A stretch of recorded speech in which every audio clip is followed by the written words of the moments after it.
Hello, class. For this week, we are going to review cosmogonies from other religions outside of Christianity. The cosmogony is a myth or story about the origin of the world, an account of emergence of our world or creation of world order from the Greek cosmos and genestai, world and then to be born. Obviously, cosmos, cosmogony, cosmology, and then from cosmos, from the world, and then Genesis, um, for both of those, all these words from the Greek. There's nothing before the third millennium BCE, before the Common Era, any cosmogonies that we've ever uncovered in archaeology, world history. They're after the third millennia BC. It was when it looks like humans began to really start wondering about creation. How did everything start, originate, come into being? There are 5 different types of cosmogonies. There's emergence or procreation from a primal substance or being, primal being original or first. The sexual union of a primal, original, or first, male and female. Creation by some sort of conflict or war, and then an ordering of the world after all that chaos. Creation by a divine craftsman, and then creation by decree, saying it and it comes into being. Or creation out of nothing, creatio ex nihilo, creation out of nothing. Well, so we'll use Egypt as our example of the first, the Greco-Roman myths, and Shinto as the second, the Babylonian creation myth, Enuma Elish, for the third, creation by conflict, and then Plato and other Greek philosophers for the divine craftsman, and then Native American cosmogonies, and then Genesis for the last, for the final example for all 5 there. The first would be emergence or procreation from a primal substance. We do have Egypt, ancient Egypt, one of the oldest cultures to have a language as our primary example. The pyramid text going all the way back to 2400 BC. There where life emerges out of some type of original, primordial, initial watery abyss, or nun. And then the sun god is the creator god, the self-created, always existing. I was alone. Nothing beforehand, nothing came beforehand. And then the sun god creates lesser male and female gods through a violent sneeze, for instance. But this watery abyss, and then you see this dome depicted there that kind of sounds familiar. You see that in Genesis a little bit too, which is kind of interesting. And then from the Upanishads, in Hinduism, how could something come from nothing? There must be some sort of being that's always existed, that's ever existed, and that the world itself is the result of that being's procreation.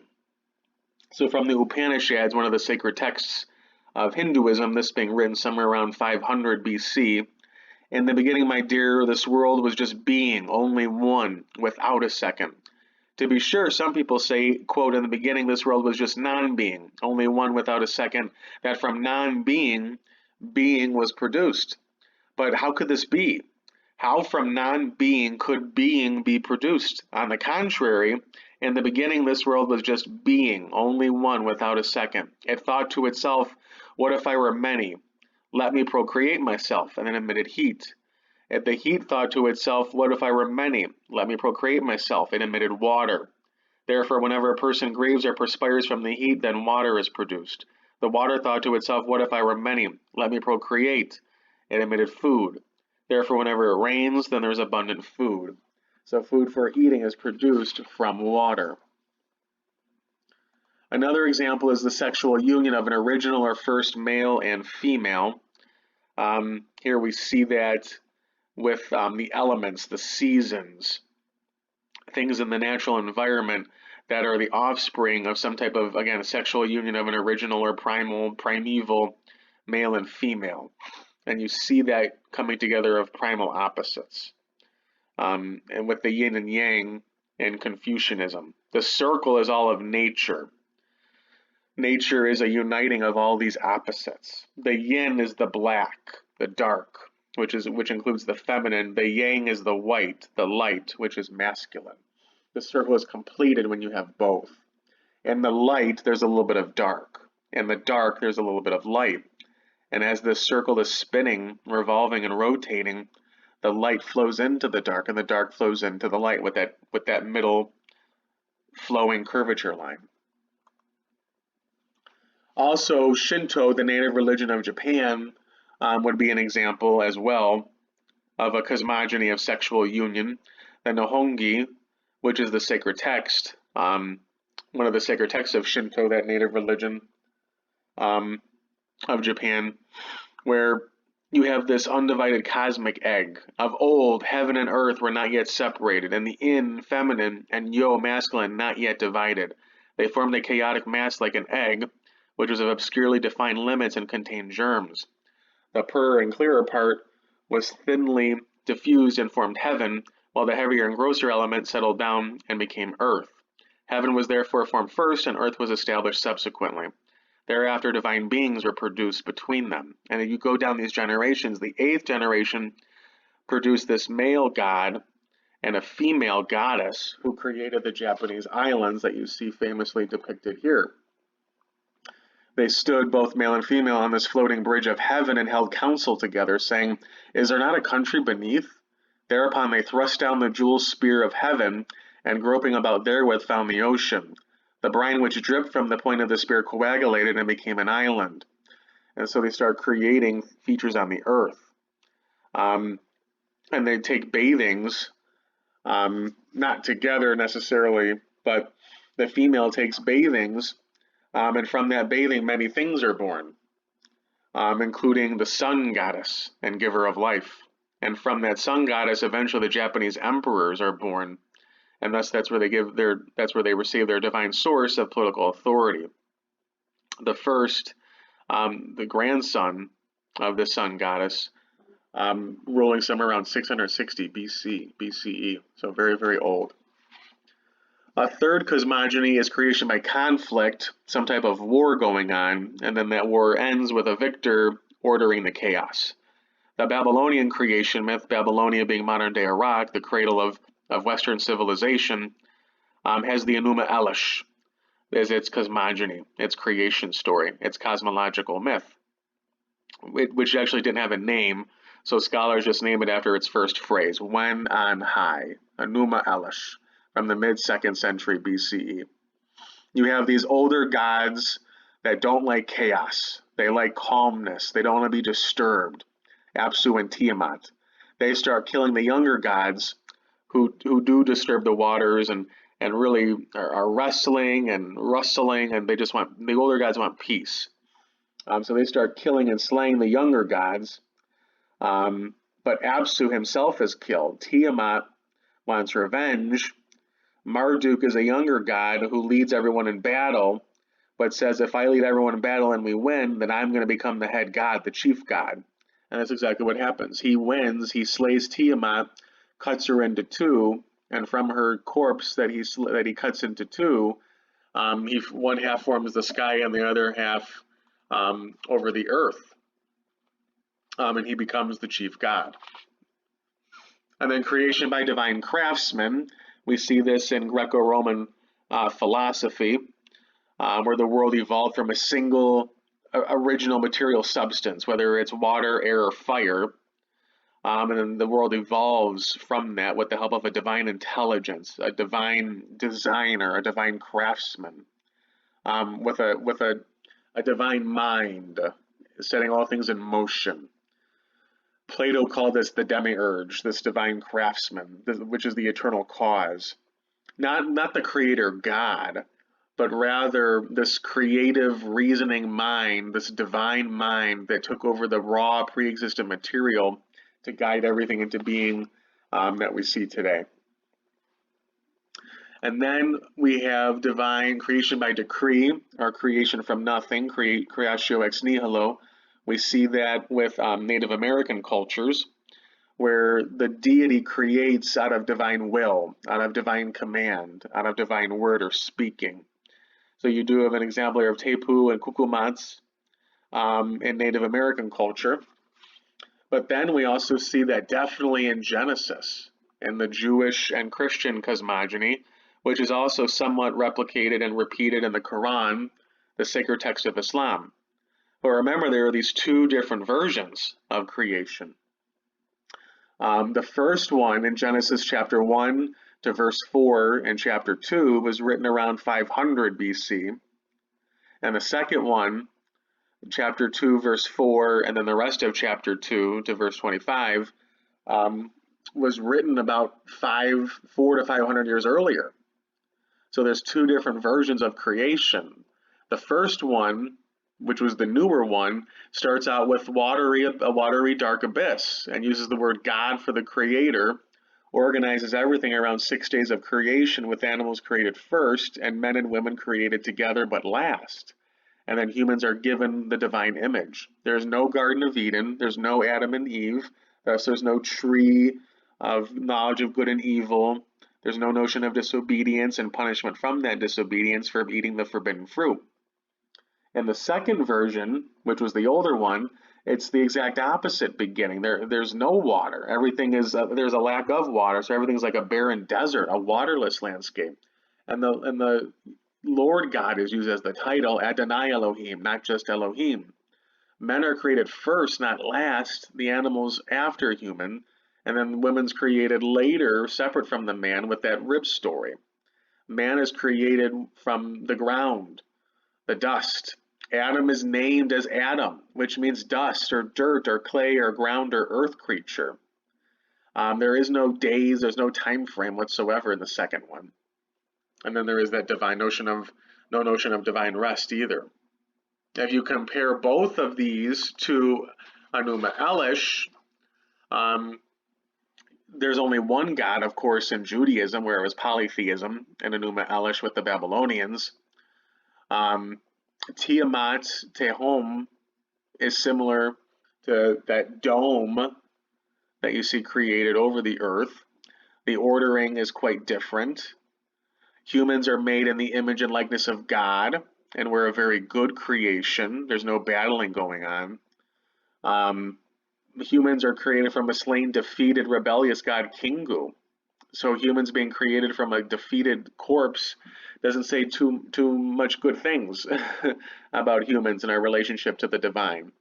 Humans are given dominion over the world. We're made in the image and likeness of God again. Whereas for Babylonians, humans were just around to do the slave work of the gods, to build them their homes and know them temple and give them sacrifices, food, and attention. Interestingly enough, there are some religions like Jainism and Buddhism which actually reject cosmogony, that don't want to speculate on how the world was created. So Jainism is a small protest religion out of Hinduism that still exists in India going back to the 6th century BCE. They don't want to wonder about these things. So why wonder about it? How does this help? How does this help? How does God make the world if there's no original raw material? If you say God made this first and then the world, you're faced with an endless regression. Who made God? Who made the thing that made God? Who made the thing? Who made the thing? Who made God? You just keep on going far and far and far and back in this endless domino regression. If you declare that this raw material arose naturally, then you fall into another fallacy, for the whole universe might have just been its own creator. If water was pre-existent, or space, or air, or fire, or moisture was pre-existent, then the whole universe just could have been pre-existent, always existing, or arisen equally naturally itself. If God's perfect and complete, what would have caused God to create the world? God's already perfect and complete. God doesn't need anything to exist. God doesn't rely on anything to exist. God already has everything needed. So what caused, what provoked, where was the will in God to create if God's already perfect and complete? And of course, the classic question, if out of love for living things and in need of them, God made the world, why did God make creation? Why didn't God make creation wholly blissful, free from misfortune? Why is there so much bad and misery? Why is evil and suffering not just present, but so prevalent in the world if God's all perfect? There seems to be that disconnect too. For Jainism, it seems that we should wonder about this, that the world is uncreated, always existed, without beginning and end. Buddhism, another protest religion out of Hinduism from the 6th century BCE as well, avoids, focusing on the origin of the cosmos, because it's just not helpful. How does it help? How does it help you eliminate suffering. How does wondering how the world was created, the origin of the world, how did the world come into being, how does that help humans eliminate human suffering? That's the goal of the Buddhist religion. Let's focus on eliminating human suffering, not on cosmogonic speculation. So as you're wondering about how the world was created, how the world came into being, people are starving. Horrible things are happening to people all around the world, and you're not focused on that, but you're focused on how the world was created. Buddhism says it doesn't matter. It simply does not matter. For cosmogony today, scientists, they discuss something called the anthropic principle. This is among scientists that there are extraordinarily precise observations, fine-tuning, if you will, that's required to explain our existence, sentient life in this world, in this universe. This fine-tuning, there's just many constants and constraints, and they're all put together. They all affect each other. A slightly smaller amount of hydrogen, and that would have been the only element in the world, thus now not allowing life to emerge, since helium and hydrogen must convert to carbon by fusion. Slightly larger, and helium would convert all of hydrogen would convert to helium, resulting in no stars and thus no life. So all these constants and their relationship with each other must be precise for life to exist. The probability of that just being coincidence or happenstance is mind-boggling. Mind-boggling. It truly is, the probability truly is, no pun intended, astronomical. So is this a design universe instead than some mere random evolutionary process? A universe with or without purpose or direction? Which one is it? Maybe evolution and the Big Bang all exist, but maybe there's a divine force out there that oversees it, that regulates it, that shapes it, that guides it, if you will. And here's, of course, Stephen Hawking, who stated that the odds against a universe like ours emerging out of something like the Big Bang are enormous. I think there are religious implications. Maybe there is some type of guide out there beyond the laws of science. Maybe that even created the laws of science. That's more powerful, this creator, than the laws of science. We are the emergence of software that has basically been designed by another intelligence, probably to represent itself. In a way, software is the soul. Fred Hoyle, the astronomer you see depicted on the right there. I think we need to be careful of creation science. Creation science challenges the scientific view of creation, that evolution is false and the Big Bang is false, that they're not true, and that we should instead teach a literal interpretation of Genesis. That's what we should teach as the origin of the world and creation in our science classes. So there is scientific accuracy of the biblical text of Genesis, that we should embrace a literal interpretation and teach that in science classes. I think we should be careful of that. I don't think we should do that. Aside from the anthropic principle and creation science, sometimes called creationism, there is intelligent design as well. I would like to discuss with you lastly here. Intelligent design, or ID, comes from some scientists here. Michael Behe, a biochemist, William Dembski, a mathematician. This evolution, Darwinian evolution, just all random and happenstance, is insufficient. The way that cells have arisen, there has to be some type of other intelligent designer out there with a purpose in mind that's guiding all this evolution, that guided the Big Bang. It's like a theistic evolution. So evolution and the Big Bang are guided by some intelligent designer, something beyond science. Not necessarily God, because God, that's like, is it the Christian God? Is it the Jewish God, the Islamic God, the God of Hinduism, or the God of some forms of Buddhism? Now, that's a whole separate argument. What is God like is a whole separate argument, separate and apart from does God exist? Those are two different arguments. So these are kind of like theistic evolutionists, theistic scientists, where math and science maybe not necessarily fully support just natural selection. That natural selection for millions of years helps explain how humans evolved over the course of billions of years. There has to be something more than just natural selection to explain all this, or just the right amount of hydrogen, just the right amount of helium, just the right amount of chemical reactions for carbon fusion, or the Earth is just the right distance, just the right size, the Sun is just the right distance. The probability of all these constants existing and then interacting in the right precision, perfect fine-tuning precision with other constants for sentient life to exist is just, again, no pun intended, astronomical itself. So there are some scientists who do admit and relent that maybe there is something else out there beyond science that helps explain this. I don't think we have to go in the opposite too far direction and say, well, okay, well then the Bible's right scientifically. The Bible isn't a science textbook. The Bible's trying to answer whys, and maybe science is trying to answering the hows.